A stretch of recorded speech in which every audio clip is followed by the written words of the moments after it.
En determinados círculos, la experiencia fuera del cuerpo se considera todo un logro, algo que nos coloca a un paso por encima del resto de los mortales, un poco más arriba en la escala psíquica, un poco más cerca de los límites de lo desconocido, cualesquiera sean.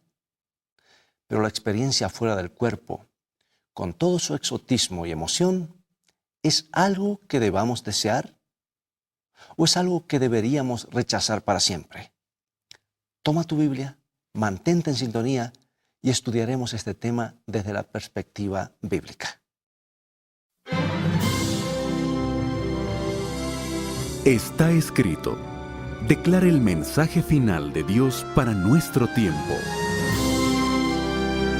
Presentando al Cristo viviente como la respuesta a nuestras más profundas necesidades. Está escrito. Con el pastor Robert Costa. Hoy, la experiencia fuera del cuerpo. Alan Norman estaba trabajando en un cartel al aire libre en California cuando le sucedió algo muy extraño. Dice que de pronto fue llevado en forma astral a un enorme edificio blanco lleno de luz. En el centro había un trono resplandeciente. Una voz resonó desde el trono y le preguntó: ¿estarías de acuerdo en ser el Salvador del mundo? Y Norman aceptó de buena gana. Y lo siguiente que recuerda es estar nuevamente en su cuerpo trabajando en el cartel. En otra ocasión dice que lo llevaron a Venus. Y tarde en la noche, en diciembre de 1967, R.D. Smallbridge dejó a un lado el libro que había estado leyendo, se dirigió a la chimenea y miró el reloj que estaba sobre la repisa. Eran las 12:05 exactamente.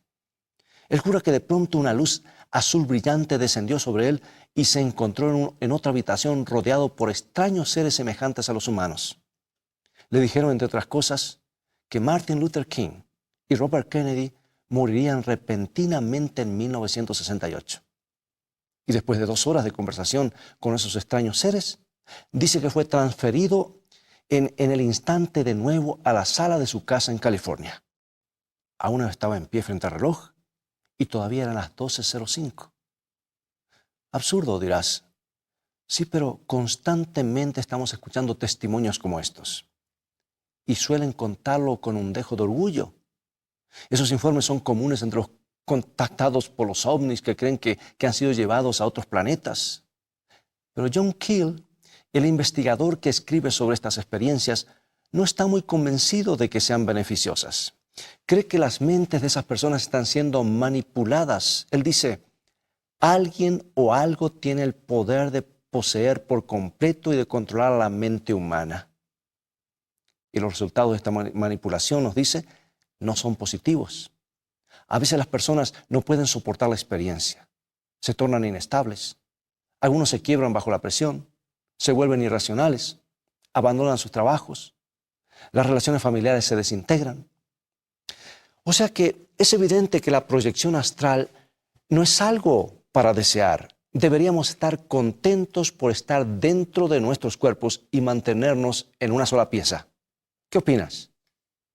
Como sabes, ninguna parte del organismo funciona por sí misma.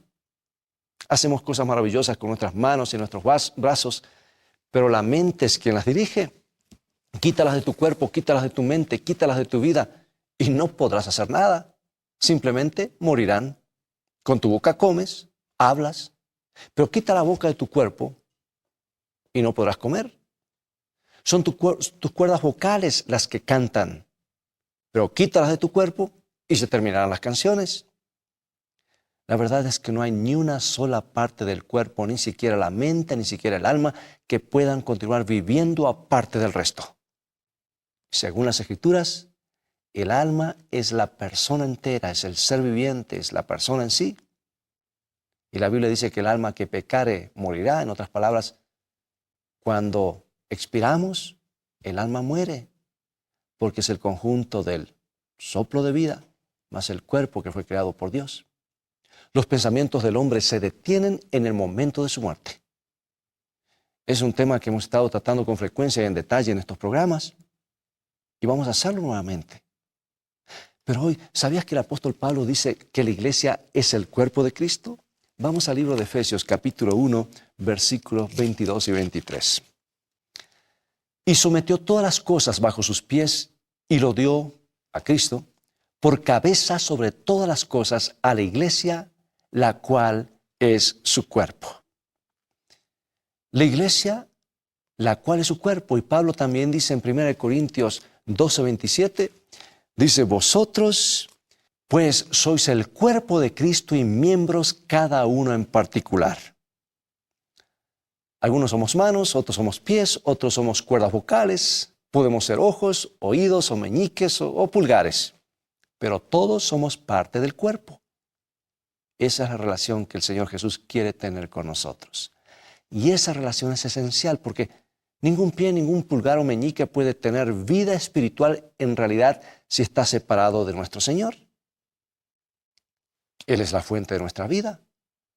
Evidentemente no basta con tener una relación muy personal y privada con nuestro Señor. Es evidente también que no se espera que seamos ermitaños espirituales o aislados o separados del compañerismo con los demás creyentes. Evidentemente no basta con ser un discípulo de Cristo en secreto, creyendo en Él pero sin reconocerlo públicamente. Se nos dice que su cuerpo es la iglesia. ¿Y qué quiere decir? ¿Quiere decir que si estamos separados de la iglesia, estamos separados de nuestro Señor? ¿Quiere decir que nuestra relación con Cristo nunca será como podría ser, como debería ser, si estamos separados de la iglesia?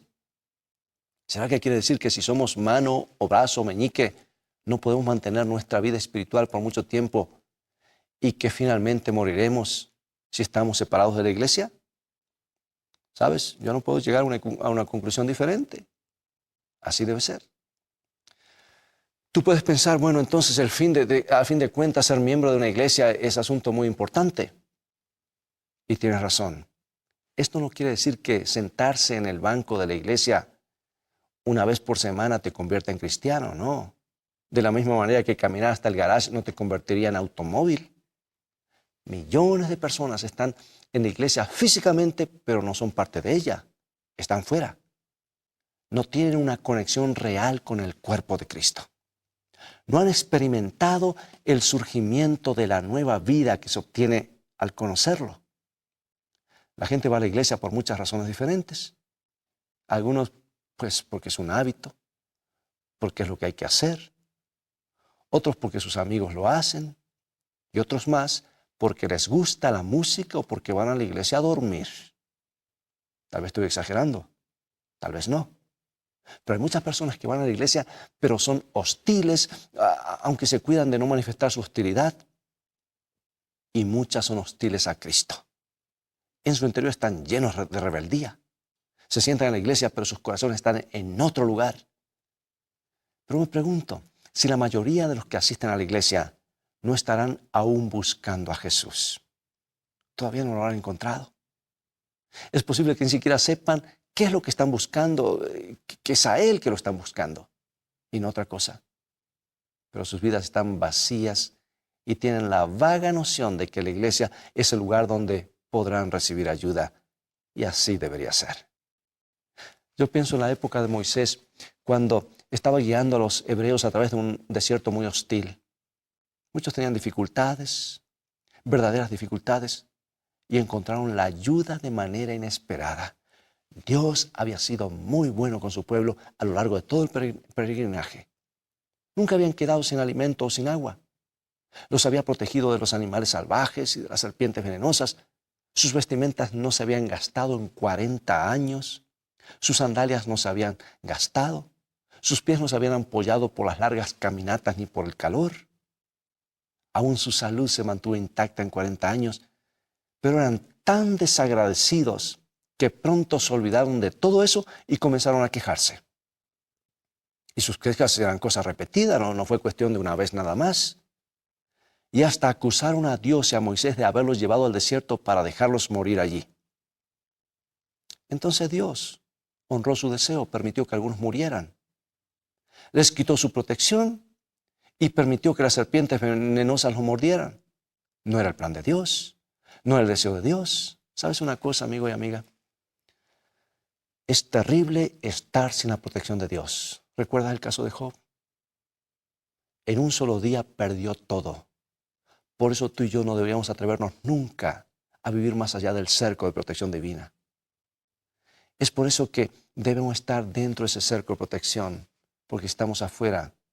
Las cosas son terribles. Dios quita ese cerco y en un solo día pueden ocurrir muchas cosas. ¿De cuántas cosas problemas nos evitan los ángeles? ¿De cuántos accidentes? ¿De cuántas enfermedades? A pesar de que elegimos darle la espalda a Dios tantas veces. Somos muy parecidos a los israelitas. O sea, una cosa, Dios es paciente, pero finalmente va a honrar el deseo de cada persona. Y Dios no va a llevarte al reino de los cielos en contra de tu voluntad. Si tú quieres vivir para este mundo y seguir en este mundo y vivir en contradicción y separado de Dios, Dios finalmente va a honrar tu deseo porque respeta la libertad de elección. Él murió para que tú y yo seamos libres, aún con la posibilidad de elegir darle la espalda a aquel que pagó por nuestras vidas. Así que las serpientes atacaron a una buena cantidad de personas y las picaduras, las mordeduras produjeron inflamación y muerte rápida. Casi no hubo tienda que no fuera afectada. Y ahora en el campamento reinaban la confusión y el terror.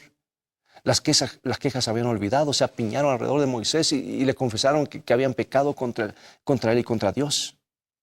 Y comenzaron a rogarle que orara a Dios para que quitara las serpientes de su camino. Bueno, la historia es muy interesante. Dios dijo a Moisés que hiciera algo extraño. Le dijo que hiciera una serpiente de bronce, una serpiente semejante a la que los habían estado picando o mordiendo, y que la levantara en un poste para que todos pudieran verlas. Todo el que la mirara sería sanado. Eso es todo lo que tenían que hacer, mirar. Y obviamente no había virtud alguna en la serpiente de bronce, pero al mirarla estarían mostrando su fe en lo que Dios le estaba pidiendo. Y muchos la miraron y vivieron, pero otros se negaron a hacerlo.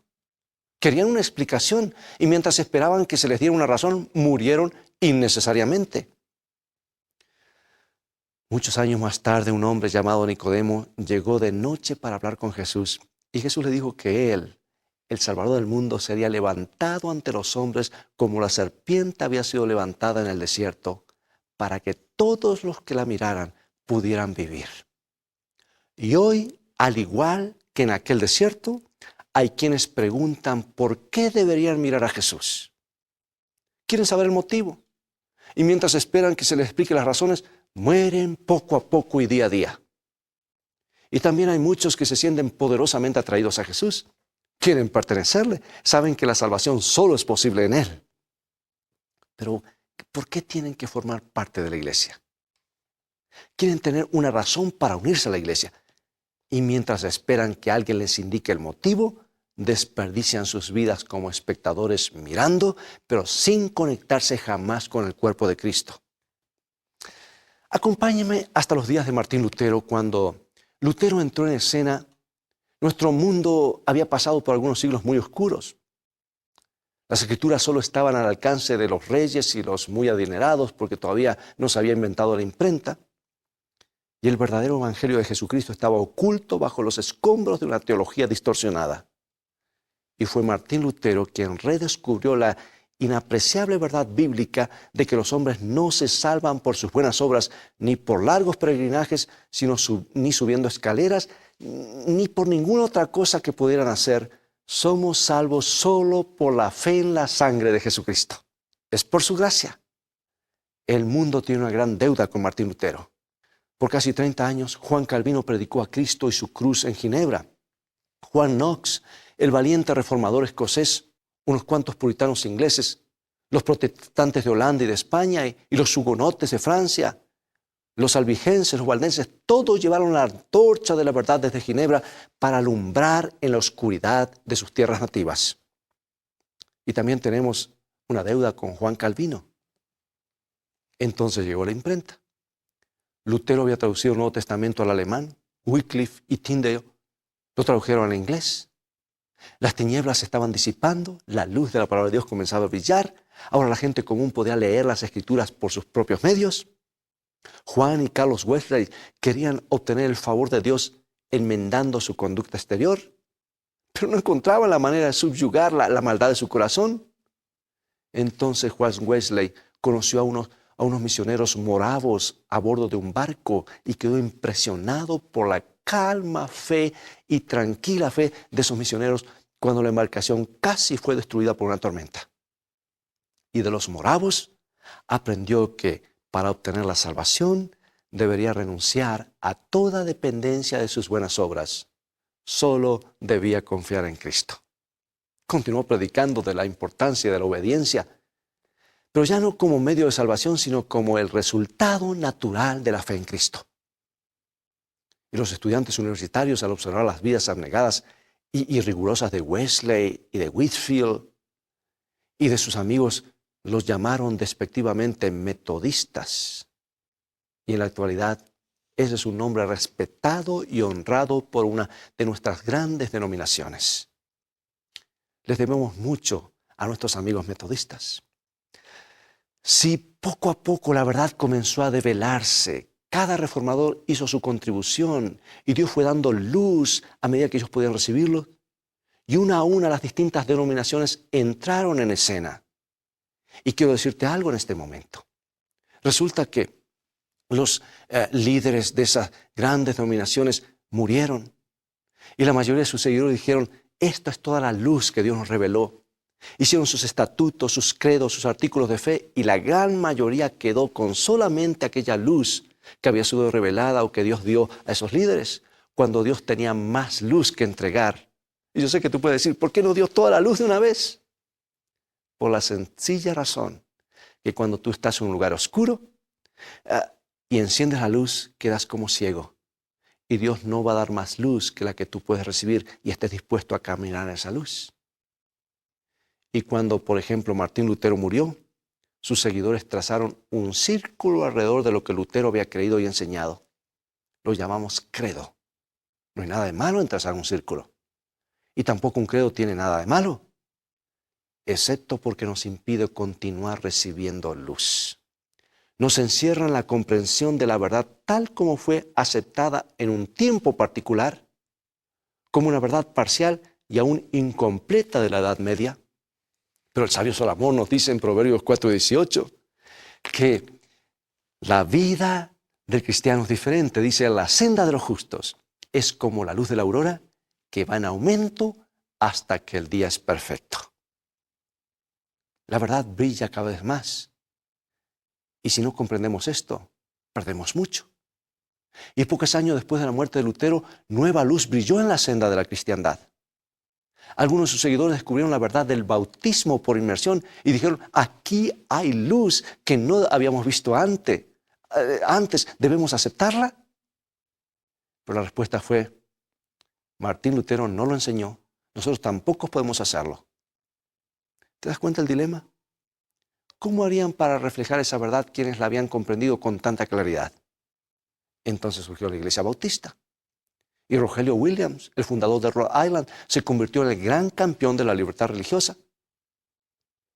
El problema recurrente es esa lamentable tendencia humana a depender del pasado, a aferrarse al pasado. Papá y mamá lo creían, decimos, así que nosotros también eso es lo que creemos. ¿Alguna vez escuchaste a alguien que razona de esa manera?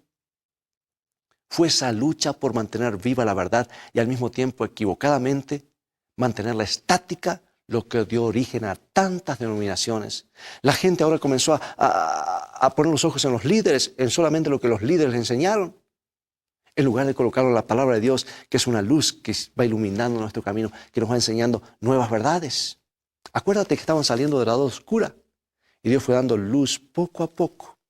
Así que todos los grandes reformadores de la iglesia, ellos querían seguir recibiendo luz, pero recibieron solamente aquella luz que estuvieron dispuestos a recibir cuando Dios tenía más luz, porque la vida del justo es como la luz de la aurora que va en aumento hasta que el día es perfecto. Y amigos, ¿recuerdas cuando los peregrinos salieron de Holanda para encontrar un hogar en el Nuevo Mundo? Su pastor John Robinson se vio providencialmente impedido de acompañarlos. Pero el discurso de despedida que dirigió al pequeño grupo, que fue tan notable que pienso que sería importante que escucharas un fragmento. Creo que deberías escuchar porque él entendía perfectamente lo que estaba sucediendo. Escucha, él dijo, os encomiendo a Dios y a sus benditos ángeles, dijo, para que no me sigan a mí, sino en seguir a Cristo. Si Dios les revelara alguna cosa por medio de cualquier otro instrumento suyo, estén dispuestos a recibirlo de la misma manera en la que recibieron las verdades de mi ministerio, porque tengo la seguridad de que el Señor tiene más verdad y más luz esperando para surgir de su santa palabra. Y él continuó diciendo, por mi parte, lamento tremendamente la condición de las iglesias reformadas que al presente no irán más lejos que los instrumentos de su reforma. Los luteranos no pueden ser llevados más allá de la visión de Lutero, y los calvinistas, verás, se aferran al lugar donde los dejó aquel gran hombre de Dios que no pudo ver todas las cosas.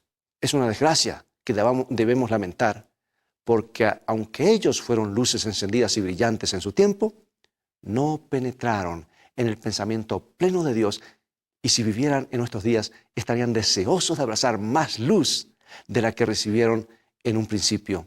No hubiera sido posible, les recordó, que el mundo cristiano hubiera salido tan tarde de aquellas densas tinieblas anticristianas y que la perfección del conocimiento hubiera surgido de una sola vez. Pero desafortunadamente, las cosas no siempre son así.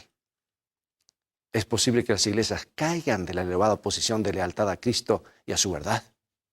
Y yo no necesito decirte que muchos púlpitos han perdido su poder. Tampoco necesito decirte que esos púlpitos que una vez predicaron el auténtico evangelio de Cristo y toda la verdad bíblica, ahora entregan mensajes políticos y triviales.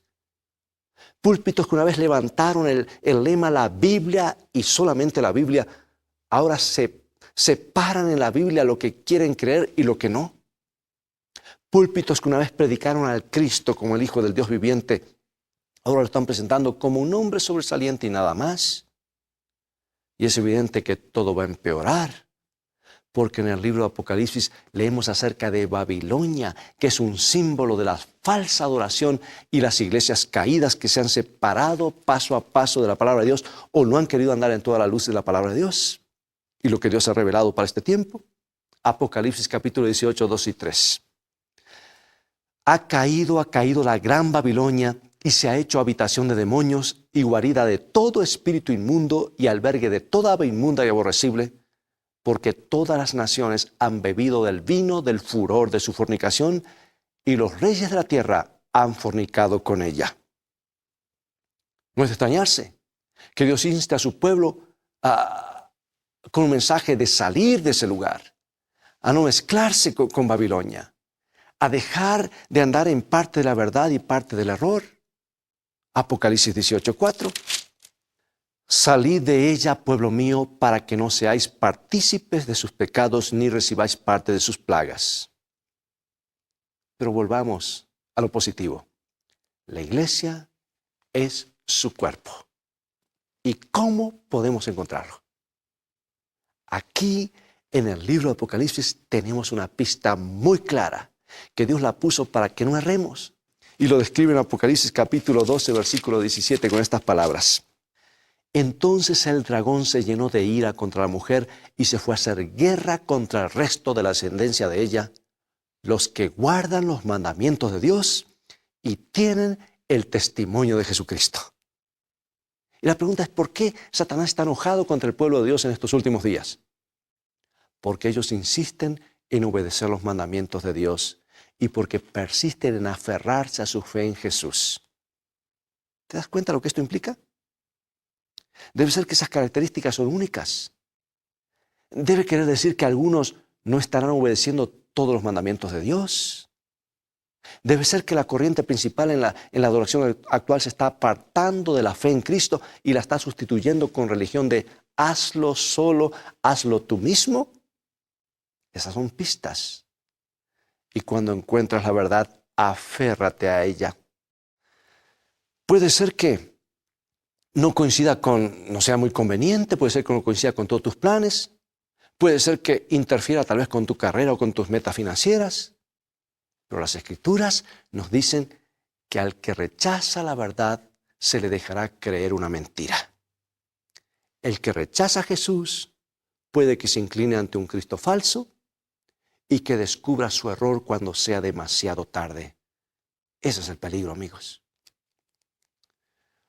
Cuando encuentres a Jesús, cuando encuentres su cuerpo, cuando encuentres su iglesia, cuando encuentres su verdad, no dejes que el día se te escurra entre las manos. No pierdas más tiempo fuera de su cuerpo, que es la iglesia, separado de su vida. Mira a Jesús, tómate de su mano antes que se termine el día. Puede ser la única vez que se cruce en tu camino. No es tiempo de dilaciones, ni de continuar fuera de la protección que Jesús ofrece a su cuerpo, fuera de la comunión con los que han elegido a Él, lo han elegido a Él por encima de todo, o de continuar separados del elemento vital que lo une con su pueblo. Se está preparando una tormenta como no se ha visto jamás. Y la pregunta que desangra al corazón del Salvador más que nunca es: ¿están dentro todos mis hijos? ¿No debería ser también tu pregunta? ¿Eres uno de sus hijos? ¿Estás dentro del círculo salvador de su amor? ¿Es tu relación con Jesús como debería ser, tan profunda en tu corazón como querrías?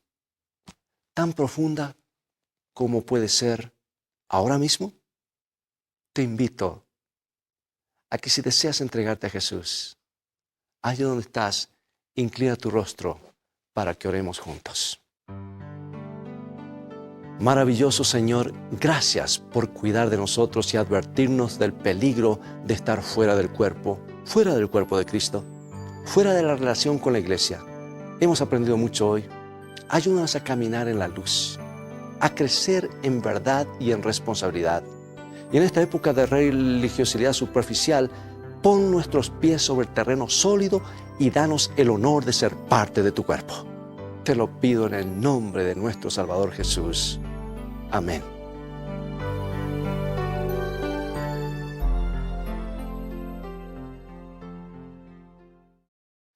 Bien, es todo el tiempo que tenemos por hoy. Ya ha llegado el momento de despedirnos. Te invito, sin embargo, a continuar estudiando los mensajes de esperanza de la Biblia.